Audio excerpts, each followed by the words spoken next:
Donc, dans l'exercice 1, on va compléter. Donc, ici, qu'est-ce qu'on a? Donc, ici, on a une écriture fractionnaire. On va le transformer sous la forme d'une fraction. Donc, puisque ici, on a 12,7, ici, on a 7,165. Donc, pour trouver ici 1270, donc, combien de nombres on a à la virgule? C'est 2. Donc ici, ça veut dire qu'on a multiplié par quoi? On a multiplié par 100. Donc ça veut dire qu'ici, on va aussi multiplier par 100. Donc 7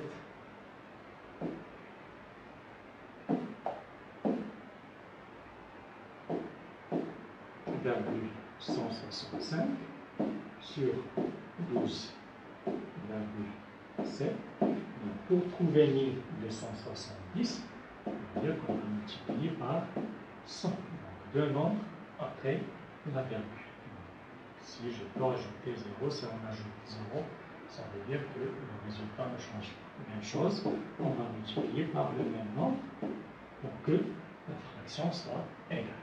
Donc on trouve ici 1270. Et ici, on va trouver, donc, puisqu'on a multiplié par 100, on va déplacer la virgule par deux nombres. Ça veut dire 716. Il reste aussi, c'est pas une fraction, mais c'est une écriture fractionnelle. C'est-à-dire que ici, je peux écrire 716,7.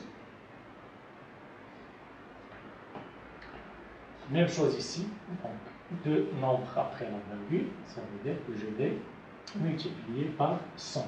Donc si on multiplie par 100 ici, même chose, je vais déplacer la virgule par 2. Donc c'est 1125,1. C'est une écriture fractionnelle aussi, puisque les numérateurs, c'est un nombre qui est décimal. Donc ici, c'est 35, donc ici 5. Ça veut dire que on va multiplier par 10. On a un nombre après la virgule, donc 5 sur 3,5. On va multiplier ici par 10, même chose ici par 10. Donc on va trouver que c'est 50 sur 35. Donc ici on a transformé une écriture fractionnaire en une fraction, donc c'est une fraction. Donc la dernière, donc même chose, puisqu'on a déplacé ici la virgule par 2, on a multiplié par 100, même chose ici, on va déplacer par 2, ça veut dire qu'on va multiplier par 100, on va trouver que c'est 800. Donc ça concernant l'exercice 1. Pour l'exercice 2, donc dans chacun des cas suivants, trouver les fractions, la fraction la plus grande. Donc on a 3 sur 5 et 8 sur 5. Donc vous constatez qu'on a ici le même dénominateur. Donc on va appliquer la deuxième règle. Donc la plus grande fraction est celle qui a le plus grand numérateur. Ça veut dire que 8, puisque 8 il est supérieur à 3, alors 3 sur 5 est inférieur à 8 sur 5. 3 sur 8 et 1 sur 4. Donc, comme vous constatez, on a deux fractions avec les différents numérateurs et différents dénominateurs. Donc, ici, on va comparer avec 1. Donc, 3 sur 8 est inférieur à 1, puisque le numérateur est inférieur au dénominateur. 1 sur 4, même chose, il est inférieur à 1. Donc, les deux sont inférieurs à 1. Qu'est-ce qu'on va faire? On va les mettre au même dénominateur et on applique la deuxième règle. D'accord? Donc, ici 3 sur 8 et 1 sur 4. Donc, le même dénominateur, puisque 8 c'est un multiple de 4. Donc, au lieu de multiplier ici par 4, 4 ici multiplié par 8, 8. Donc, il suffit de multiplier ici par 2, puisque 8 c'est la deuxième multiple de 4, c'est 4 fois 2.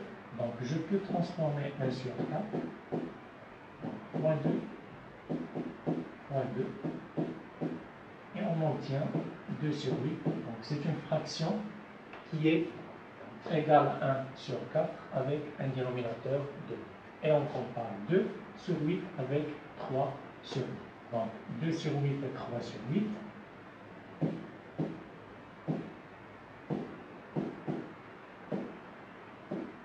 Donc, même chose. Donc le plus grand numérateur, c'est 3. Donc 3 sur 8 est plus grand que 2 sur 8. Cela signifie que le plus grand ici, c'est 3 sur 8 est plus grand que 1 sur 4. Donc on a 3 et 25 sur 8, même chose. 25 sur 8 est plus grand que 1, 3 est plus grand que 1, donc on va les mettre au même dénominateur. Donc 3, je peux l'écrire ici, sous ma forme fractionnaire, donc c'est 3 sur 1, donc je peux multiplier par 8, puisque 8 c'est un multiple de 1, donc je peux multiplier ici par 8, et multiplier ici par 8, donc qu'est-ce qu'on va trouver? C'est 24 sur 8, et on va comparer. Donc, si on compare 24 sur 8 avec 25 sur 8, donc le plus grand c'est 25 sur 8. Cela signifie que 25 sur 8 est plus grand que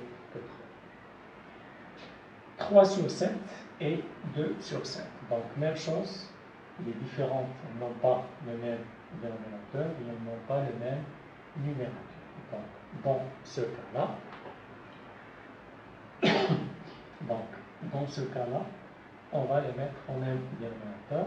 Donc ici, le même dénominateur, c'est 35. Ça veut dire que je vais prendre 3 sur 7 fois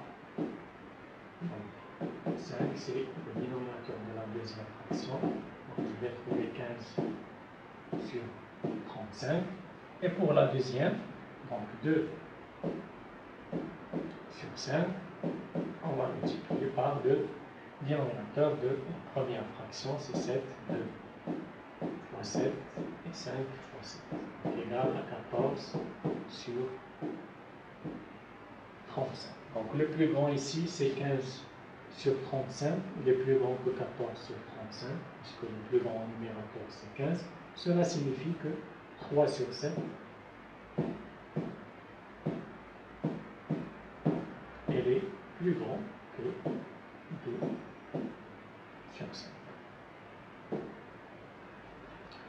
5 sur 25 et 1 sur 5. Donc ici, soit on remplace ici par, on va multiplier par 5, puisque 25 c'est un multiple de 5.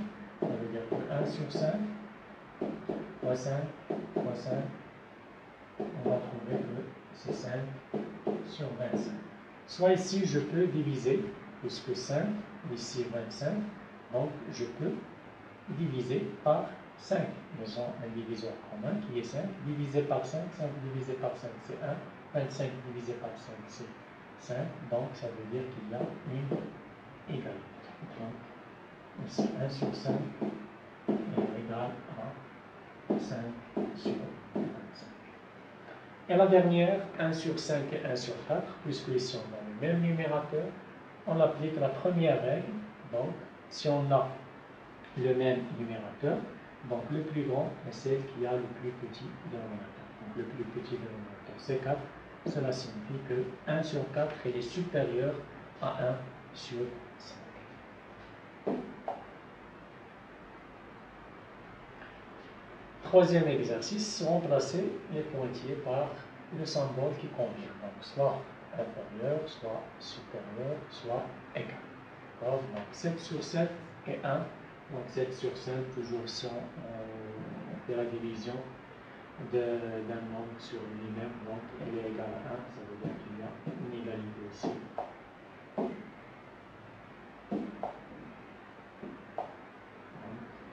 ici, c'est égal. 6 sur 11 et 6 sur 5, donc on a le même numérateur, donc le plus grand est celle qui a le plus petit dénominateur, ça veut dire que 6 sur 5 supérieur à 6 sur 11. Donc 3 sur 8 et 6 sur 16. Donc 16 c'est un multiple de 8. Donc je peux multiplier ici par 2, ici par 2. Donc je vais trouver 3 sur 8 fois 2 fois 2, donc on va trouver que c'est 6 sur c'est ici. Donc il y a une égalité. Soit je peux diviser par 2 puisque le diviseur qu'on a entre 6 et 6 c'est 2, donc on va trouver 3 sur 2. Donc il y a une égalité. Donc 15 sur 12 et 5 sur 4. Donc même chose. Donc ici on a, soit ici on a un diviseur commun qui est 3. Donc je divise par 3, je divise par 3. Ici on va trouver 5 sur 4. Soit ici je multiplie par 3 puisque 12 c'est un multiple de 4. Et même chose, on va trouver une égalité. 12 sur 3 et 1 sur 3. Donc ici on a le même dénominateur, le plus grand est celle qui a le plus grand numérateur. Ça veut dire que 12 sur 3 est plus grand que 1 sur 3. 5 sur 7 et 5 sur 9, même chose. Donc ici on a le même numérateur. Donc puisque ici on a le même numérateur, donc le plus grand est celle qui a le plus petit dénominateur. Ça veut dire que 5 sur 7 est plus grand que 5 sur 9. 1 sur 2, 5 sur 2, donc même dénominateur, on compare les numérateurs, donc le plus grand numérateur, c'est correspond à la plus grande fraction, donc 5 sur 2 est supérieur à 1 sur 2. 3 sur 8 et 1,5 sur 4, donc je vais multiplier ici par 2, puisque 8 c'est un multiple de 4, donc 4 fois 2 c'est 8, 1,5 fois 2, on va trouver que c'est 3, donc on va trouver c'est une égalité. Comme ici. 6 sur 4 et 5 sur 12. Donc ici il y a une différence. Donc 6 sur 4 c'est supérieur à 1. C'est bon remarquer. Donc 6 sur 4 est supérieur à 1 puisque le numérateur est plus grand que le dénominateur. 5 sur 12 il est inférieur à 1. Donc ici on applique la troisième règle en comparant avec 1. Donc 6 sur 4 il est supérieur à 1. Puisque le numérateur est plus grand que le dénominateur, 5 sur 12, il est inférieur à 1. Donc, automatiquement, la plus grande fraction, c'est celui qui est plus grand que 1. Donc, 6 sur 4, il est supérieur à 5 sur 12. 2 avec 5 sur 9. Donc, ici, je transforme 2 en une fraction, c'est 2 sur 1. Et je vais multiplier par 9. Soit, on va comparer avec 1, même chose, comme ici. Donc 2 il est supérieur à 1, mais 5 sur 9, puisque le numérateur est plus petit que le dénominateur, cela signifie qu'il est inférieur à 1. Donc 2 il est supérieur à 5 sur 9. 1 et 5 sur 8, donc puisque le numérateur ici est inférieur au dénominateur, ça veut dire que 1 est plus grand que 5 sur 8. 7 sur 3, donc ici le numérateur est plus grand que le dénominateur, ça veut dire qu'il est supérieur à 1. C'est l'application de la troisième règle. Même chose ici, donc 6 en le comparant avec 1,3, donc 6 il est plus grand que 1,3, cela signifie qu'il est supérieur à 1. 5 sur 7, donc 5 il est inférieur à 7, le numérateur inférieur au dénominateur, ça veut dire qu'il est inférieur à 1. Et enfin, 11 sur 3 et 1. Donc 11 sur 3, 11 il est supérieur à 3, donc le numérateur est supérieur au dénominateur, donc c'est supérieur à 1. Donc, le dernier exercice, c'est réduire les fractions suivantes. Donc ça veut dire qu'on va essayer de simplifier ces fractions. Donc on va commencer par 812 sur 456 égale. Donc toujours on essaie de voir un diviseur commun. Donc ici on va appliquer ce qu'on appelle des critères de divisibilité. D'accord? Donc je vais faire en bref un résumé concernant ces critères de divisibilité.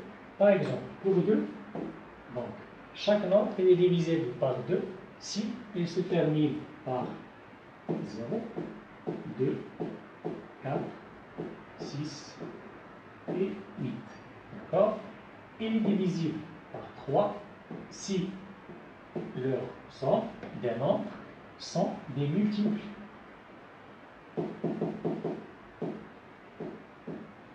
de 3. D'accord? Pour 5, donc, s'il se termine par 0 ou il se termine par 7. Donc, il est divisible par 9. Même chose, si leur somme est un multiple de 9. Donc, en bref, on va travailler avec ces nombres 2, 3, 5 et 9. D'accord? Donc, comme vous remarquez ici, donc, ces deux nombres-là, 812 et 456, ils se terminent par 2 et 6. Ça veut dire qu'ils sont divisibles par 2. Donc, on va les diviser par 2. 212 divisé par 2 sur 456 divisé par 2. Donc, ici, on va trouver 406. Et ici, on va trouver, donc c'est, si on fait la division ici, donc c'est 2, 2, et 8. Donc c'est 228. Même chose, cette fraction-là, 406 et 228, elle est divisible par 2, puisque elle se termine par 6 et par 8. Si on divise par 2, donc ici on va trouver 203, et ici on va trouver, donc c'est 114. Donc 203 et 114, donc on va voir s'il y a un critère de divisibilité. Donc il se termine par 3, ça veut dire qu'il n'est pas divisible par 2, on va voir avec 3. Donc pour 3, 2 plus 3 c'est 5, donc 5 c'est pas un multiple de 3, donc il n'est pas divisible par 3. Pour 5, il ne se termine pas par 0 et 5, et ici 5 c'est un multiple de 9, donc la fraction finale reste ici. Donc la simplification de 812 sur 456 égale, encore irréductible, c'est 203 sur 100. D'accord? Donc ça, c'est la première.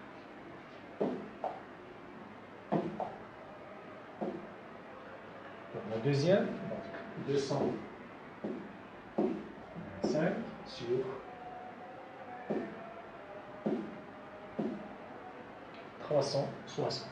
D'accord? Donc je vais commencer, puisqu'il se termine par 5 et par 0, ça veut dire qu'il est divisible par 5. Donc je vais diviser par 5. Ici, je vais diviser par 5. Égal. Donc ici, si on divise par 5, donc on va trouver que c'est 40. Donc ici, 1, 2, 45. Sur 360 divisé par 5, donc c'est 7. Et 2. Donc c'est 72. Même chose, on va voir les critères de divisibilité. Donc 5, ici il n'y a pas 0 ou 5, ça veut dire qu'il n'est pas divisible par 5. Pour 2, même chose, il se termine ici par 5, donc ce n'est pas divisible par 2. Donc on va voir avec, par exemple, 9. Donc on peut diviser par 9. Donc 4 et 5 c'est 9, multiple de 9. 7 plus 2 c'est 9, multiple de 9. Je vais diviser par 9. Donc on va trouver que c'est 5 sur 8.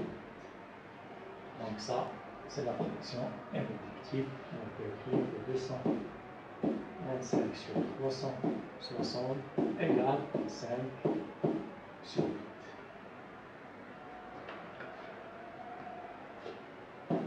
La troisième, donc 63, si c'est une partie, 63 sur 27. Donc j'ai dit, il y a une autre méthode, s'il y a des nombres un peu plus petits, donc je peux les écrire sous la forme d'un produit. Donc commencer, 63 égale à quoi si on veut la transformer sous la forme d'un produit? C'est 9 fois 7 sur 27, c'est 9 fois 3. Donc 9 et 9, je peux les barrer. Égal à 7 sur 30. Maintenant, 121 et 165, même chose. Donc 121 sur 165. Égal. Donc pour 11, donc ici on a 121. Donc 121, c'est 11 fois 11, puisque 1 plus 1 égale à 2. Donc c'est un multiple de 11. Ici, quand on va regarder, 5 plus 1, c'est 6. Donc si on met, donc ce sont des multiples de 11. Donc ici, je peux l'écrire sous la forme de 11 fois 11 sur, donc ici c'est 15, 1 et 5, 15 fois 11. Donc je peux les barrer ici, c'est 11, donc on va trouver que c'est 11 sur 15. 27 sur 18.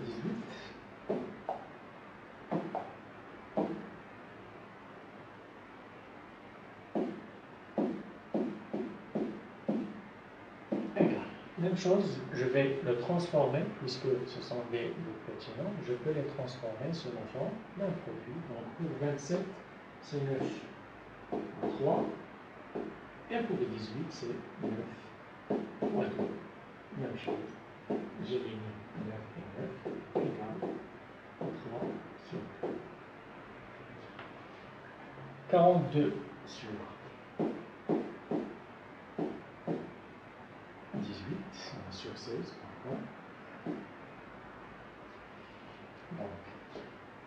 Donc, égal, donc, pour 42, donc, il se termine par 2, il se termine par 6. Donc ici, je peux écrire 7 fois 6. Ici, je peux écrire 8 fois 2 ou 4 fois 4. Mais je dois aussi décomposer 6 de façon à écrire 2 fois 3 par exemple. Ici, pour par exemple 8, c'est 4 fois 2 et je vais éliminer 2. Mais ici, puisqu'ils sont divisibles les deux par 2, donc je vais mettre 42 divisé par 2. Ici, 16 divisé par 2. Donc 42 divisé par 2, c'est 21 et 8. Donc 21 sur 8, c'est la forme irréductible de cette fraction. Maintenant, 12 sur 144. 12 sur 144, même chose. Ils sont divisibles par 2. Donc 12 divisé par 2 et 144 divisé par 2. Donc égal 12 divisé par 2, c'est 6. Sur 144 divisé par 2, c'est 72. Même chose. Je vais diviser par 2. Ici, divisé par 2. Donc, égal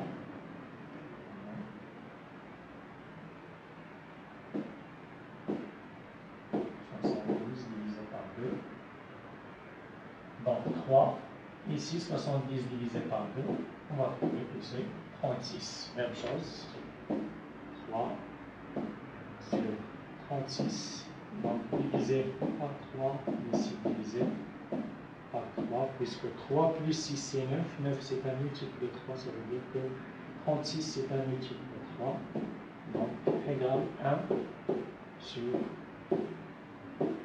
12. Maintenant, 465 sur 225.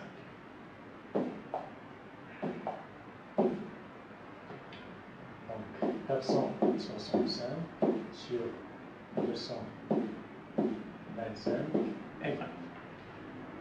Donc, les deux se terminent par 5, ça veut dire qu'ils sont divisibles par 5. Donc, 465 divisé par 5 sur 225 divisé par 5.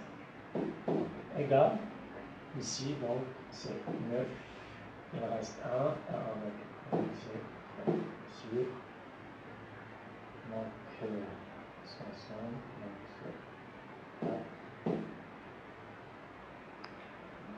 c'est 5. Donc, on va trouver 93 sur 45. Donc, 9 plus 3, c'est 12. Donc, il est divisible par 3, puisque 12, c'est un multiple de 3. 4 plus 5, c'est 9. Donc, 9, c'est un multiple de 3. Donc, je peux diviser aussi par 3. Donc, on va trouver. Donc, c'est 3. 1. Ici, sur 3, on va trouver que c'est 15. Donc, 31 sur 15. Puisque 31, c'est un nombre premier. Donc, sur 15, donc c'est la forme irréductible de cette fraction. Maintenant, 2006 sur 2006 sur 206.